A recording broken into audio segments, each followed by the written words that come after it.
we are entering into object-oriented programming from this week onwards. Okay. So starting from data programming 1, we have learned different kind of coding structure, starting from sequential coding, that means statement after statement, individual statement coding, and then conditional code using if else condition. So branching concept, and then repetitive coding, the looping concept, doing something repeatedly one after another until the condition is met, and then store and reuse method, coding style, that is constant, putting it in a block and calling the block whenever it's needed. So all these things, all these 4 coding structures you learn in data programming 1. And the first 3 weeks you learn different data types that could be useful to you for different applications. Now we are entering into object-oriented coding, which is a very important in general programming language. Let's get into the concept. What is object-oriented programming language? So any not only Python, we have many object-oriented programming languages. All the modern programming languages like C++, Java, JavaScript, all those languages are object-oriented programming languages. Python is the next.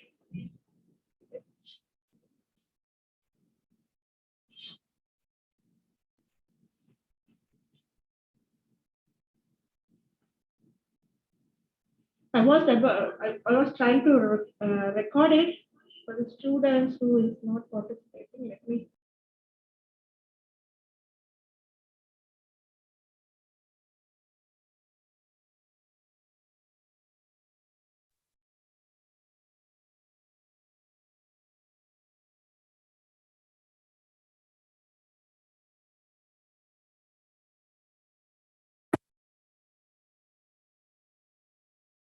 Okay.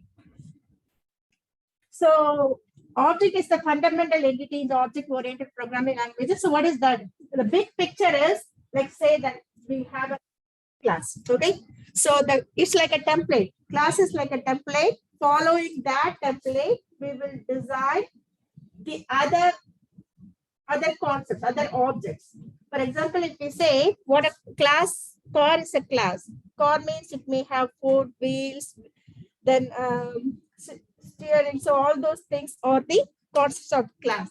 So using that base template as a skeleton, that will be, we can design different cars like Tesla, BMW, all those can be, or which follow that class template. Okay. So this is the concept.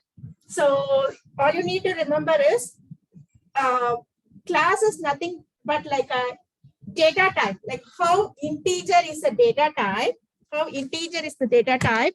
and the variable that you're creating, for it will hold this template, right? If you say float B, then the B will hold the template of the floating data point. If you say string and say some string number, string variable, it will hold the template of the string class. Okay. So in Python, everything, whatever you have used so far, whether it is integer, all the data type like integer, floating, string, the latest data type that you have learned, list, dictionary, everything is object. Everything is an object. Okay. So do you think int has a meaning? Simply if you're saying,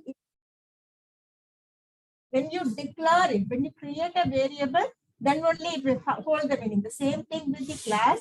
When you simply say class is like a skeleton. It has nothing to do. When you create an object for that class, then only it will have some meaning. Okay.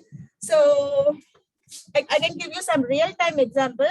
Let's say animal is the class, which we can say that it's a template, and all the animals like dog, cat will hold. It doesn't mean anything. It's just a template. But when you say dog, then that means the real-time entity. Okay. So that is the meaning. So simply in this slide, you have to understand that class is nothing but a skeleton which will create a template blueprint for the objects, the real-time entity that you're going to, like how it doesn't have any meaning unless you create a variable. Similarly, the class does not have any meaning unless you create an object. Okay. So what will be there? So we say that class is a template. What will be there in the template? It will have two things. One is property and the method. So what is property? Property is nothing but a variable. When it is there, it holds different name. Okay, variable in the class is known as property, and the function. What is function? Some operation, right? The function which is there inside the class is called method. So variable inside the class. When you put a variable inside a package, let's say that web package is class, and let's say that this package is core. Class is the core. So when you put the variable inside this class, then it is known as property. What could be the property of core? You can say the color of the core, the how many wheels, okay, what kind of wheel, all those things, that is the physical variables that belongs to the class is known as property. And the physical operation that the class can do, like running, driving, and then stopping, starting, brake, and then horn, all those things are operation, actual operation. Okay, so inside the class, it holds the name called method. So when I say method, then you have to take it like it is a function which belongs to a class. When I say property, you have to say that that is a variable that belongs to a particular class. So you can simply say class is nothing but property and method. Yes, a class skeleton, class template will have property and method.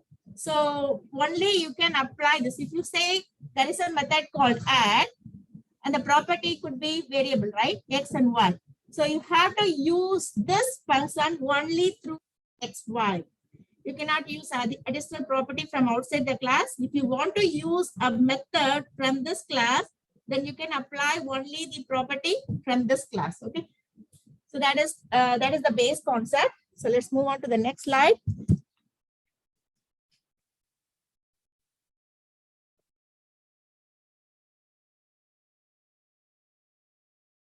Doesn't work.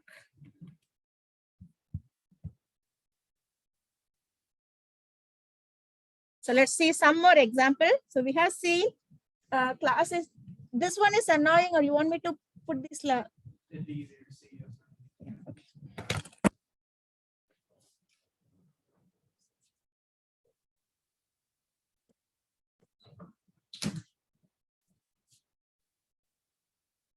So we say, simply say class is nothing but a blueprint.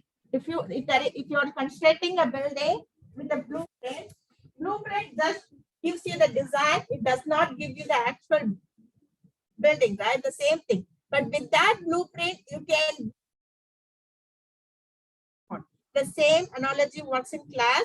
Class is like a blueprint. Using that class, you can create objects as you want, using that as a template. So you can simply consider a class like a blueprint of a house. So I'll give you one more example. We have a class for bank account. Okay, customer class for the bank account. So what could be the property? I told you the property belongs to a particular class. Here the class is customer, bank customer. And what could be the variable that a particular customer class will have? Like customer name, email, the phone number, right? So those are the things a customer class will have. And then what could be the functionality that the customer class may have? What could be the functionality? Placing the order, or it's not okay. Placing the order, particularly if it is a commerce thing, then placing some more order. These are the methodology that particular customer class will have. Okay. So this place order, cancel order functionality that can be taken only from this property. Okay. So this is a template. With this template, you can create as many customers as you want, right? You can create as many customers. all the customers will hold this blueprint, will hold this template. That means all the customer will have the email, all the customers will have the phone number, and they can do two kind of jobs as per this template. They can place order or they can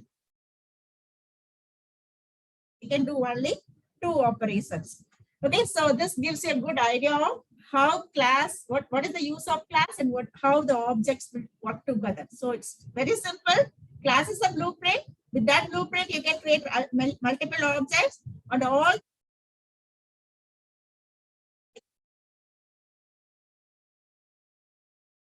objects will have the method, will perform the function that is given in the class.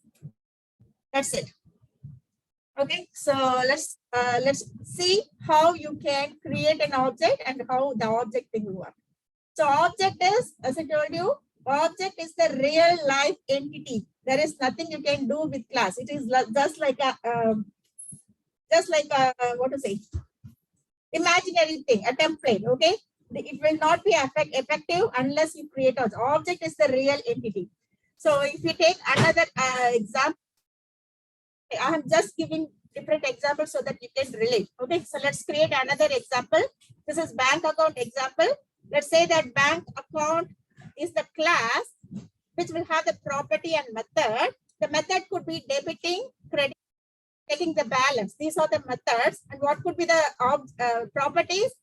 The account name and account number. These could be the properties. Okay. So with this account class, you can create as many customers, bank customers as you want. So like how many customers are there in the bank? All the customers will hold this object.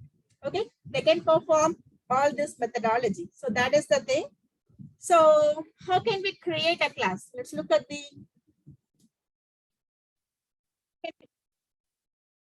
I'll show you. So far, whatever we have done in DP1 and DP2, without class, nothing is possible because whatever you have used, that is the concept of object. Can you recall what are the methods available from list? Tell me at least one method from list. Tell me one method from the list. Let's say that we're creating a for list 1, 2, 3, 4 or 10, 2, 3, 4. So to sort this list, let's say the sort method. So sort method is it's a method that belongs to the list. Any function that you're using, built-in function that you're using, since it is everything in Python is object, you can see that like if there is a list, then it will all the built-in function that belongs to the list is combined. It is packed with the list object because list is an object. Okay. So if you use list, you should be able to use all the built-in function methods. Okay. So whatever we have done so far is it's filled with that concept, class concept. Okay. So to show that, I'll give you some example program.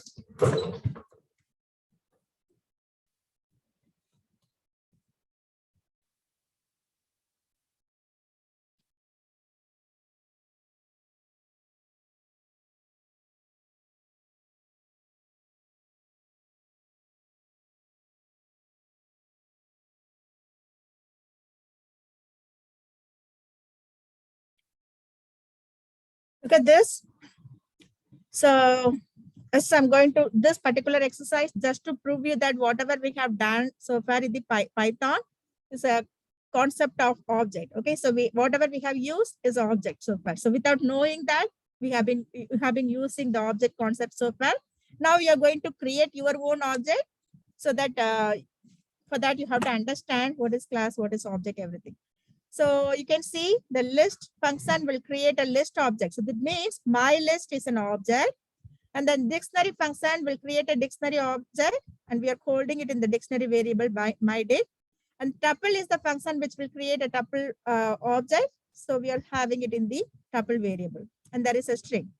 So I'm just trying to print all the values, all the type. Okay, type is the function which will help you to find out what particular type it belongs to, right? So I'm just running it. You can see So the list, you can see what does it say? What is the type of the list?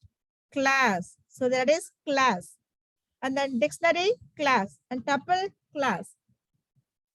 You can see when I try to print a string, it says the class is string. Okay, everything that we are using so far, we have been using so far, that belongs to a concept class called class. Okay. So in Python, everything is class.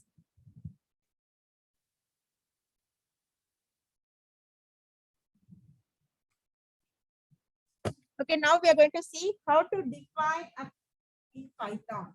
Okay, so the syntax for that is class, and then you have to give the class name, and then you have to give the statements. Okay, so class is the keyword. You have to use class as the keyword, and then class name, how you're naming a variable, list variable, a dictionary variable, or int variable. How you're naming a variable, like that you're going to name your class. Like it can be real-time entity. The only thing is you should not use the keyword. You can use anything that relates to the functionality of the class. So it should be with the uppercase. That is the naming convention. Your class should be with the uppercase. So for example, for the previous example, the class called cost. How can we create a class for cost? So you have to use the keyword class, and the name for functionality that matches with this class that we are going to use is cost. So you have to give capital C. Okay. And if it is going to be the bank account, then you can say bank account. It should just go with the functionality of the class. So it should have the uppercase. That is the naming convention. Okay. Uppercase. The class name should stay with the uppercase. And that statement. What statements? The statement could be property or method.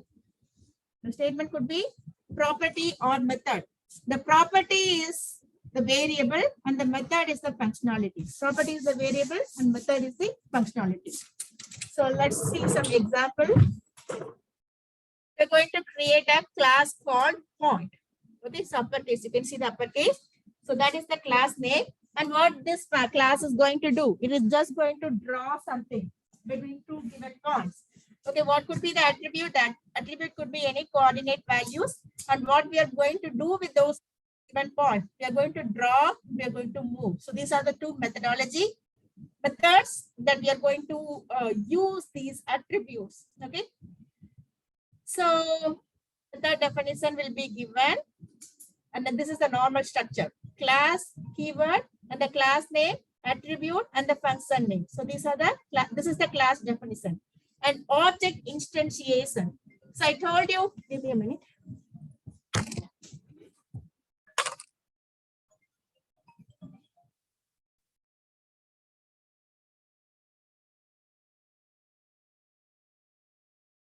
Sorry. Object instantiation. So I told you class is useless. It's just like a template. When you create an object, then only the class will be effective. So here, to use this class, we are going to create an object. How can we create an object? Object will be created with this.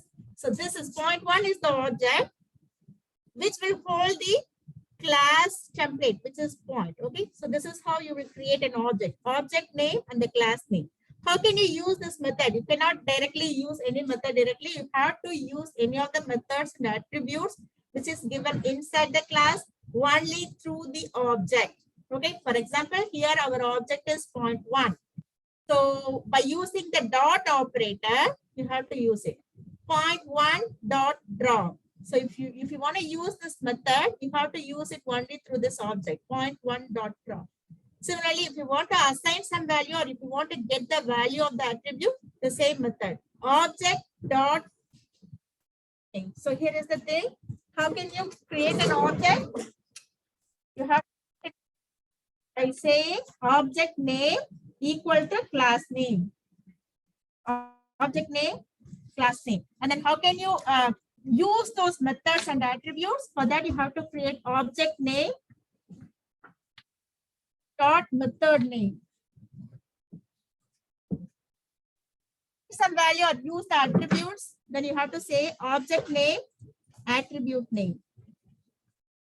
So I have in this slide, I told you three.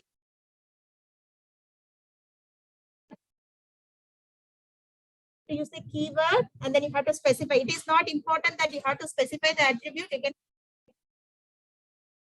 but it is important to define the methodology first. Okay, but there is a way that you can do it. Template. So keyword, attribute, if it is that, and the methodology. This is useless unless you create an object. To create an object, here you are using object name, class name. And how can you use those methods and attributes from the class? Object name, dot operator, method name. If you want to use the attribute, object name, dot operator, attribute name. So let's see some example.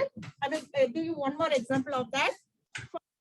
Class. If you are creating one more class, the class name is counting, then how can you create the class? Class is the keyword name, class name, okay? So attribute is count and you are initializing some value. And this counting class is, it has a method called in. We use that class. Similarly, you have to instantiate an object, and to use all those methods, you can use it only through the object. Object name, dot operator, method name. So this is the methodology. So I'll show you some example for that.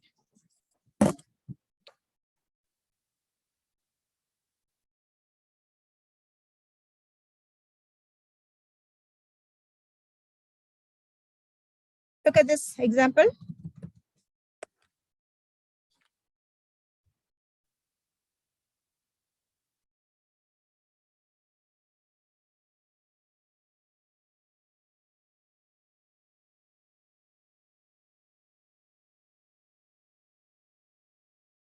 Okay, so you can see the class is the keyword, point is the class name, and I'm creating an object, and def is the keyword. So like how you define function, the same way you have to define function. Def is the keyword, and then you're defining the functionality. Def is the keyword, and you're defining the functionality.